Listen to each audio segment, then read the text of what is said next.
নোয়াখালী সোনাইমুড়ি উপজেলায় ঘরে ঢুকে ঘুমন্ত অবস্থায় এক ব্যক্তিকে গলা কেটে হত্যার চেষ্টা চালিয়েছে অজ্ঞাতনামা দুর্বৃত্তরা। তার নাম মোহাম্মদ সালেহ আহমেদ। গতকাল রোববার দিবাগত রাত ১টার দিকে সোনাইমুড়ি পৌরসভার ৭ নং ওয়ার্ডের বরলা উত্তরপাড়া এলাকায় ভুইয়াবাড়িতে এই ঘটনা ঘটে। কে বা কারা ওই ব্যক্তিকে হত্যার চেষ্টা করেছে তা বলতে পারেনি পরিবারের সদস্যরা।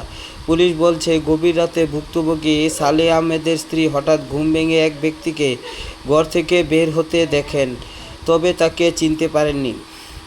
স্বামীর গলায় ছুরিকাঘাতের ক্ষত দেখে তিনি চিৎকার করে লোক ডাকেন। গুরুতর আহত অবস্থায় মোহাম্মদ সালেহ আহমেদকে প্রথমে নোয়াখালী 250 শয্যা বিশিষ্ট জেনারেল হাসপাতালে নিয়ে যাওয়া হয়। অবস্থার অবনতি হলে সেখান থেকে ঢাকা মেডিকেল কলেজ হাসপাতালে পাঠানো হয় তাকে। সালেহ আহমেদ পেশায় করাতকলের শ্রমিক।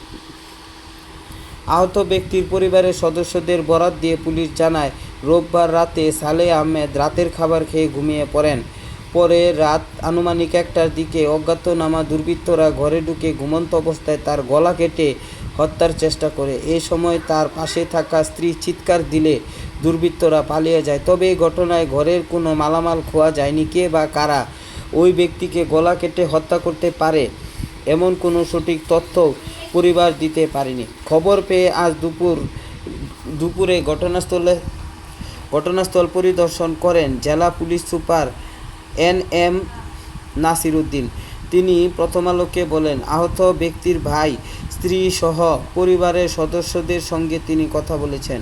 তারা যেভাবে ঘটনা বর্ণনা করেছেন তাতে ঘটনাটি রহস্যজনক মনে হচ্ছে। পুলিশকে বিষয়টি গুরুত্বের সঙ্গে তদন্ত করতে নির্দেশ দেওয়া হয়েছে।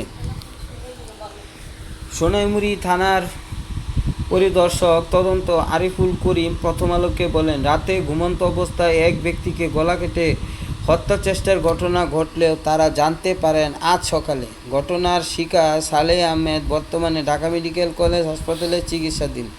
পরিবারের লোকজনের ভাষ্য, রোববার রাতে ১টার দিকে ঘুমন্ত অবস্থায় অজ্ঞাতনামা দুর্বৃত্ত ঘরে ঢুকে সালেহ আহমেদের গলা কেটে হত্যার চেষ্টা করে। হঠাৎ ঘুম ভেঙে গেলে সালেহ আহমেদের স্ত্রী এক ব্যক্তিকে ঘর থেকে বের হয়ে যেতে দেখেন, তবে তাকে চিনতে পারেননি। এই ঘটনায় পরিবারের পক্ষ থেকে থানায় লিখিত অভিযোগ দেওয়া হয়নি। অভিযোগ পেলে তদন্ত করে ব্যবস্থা নেওয়া হবে।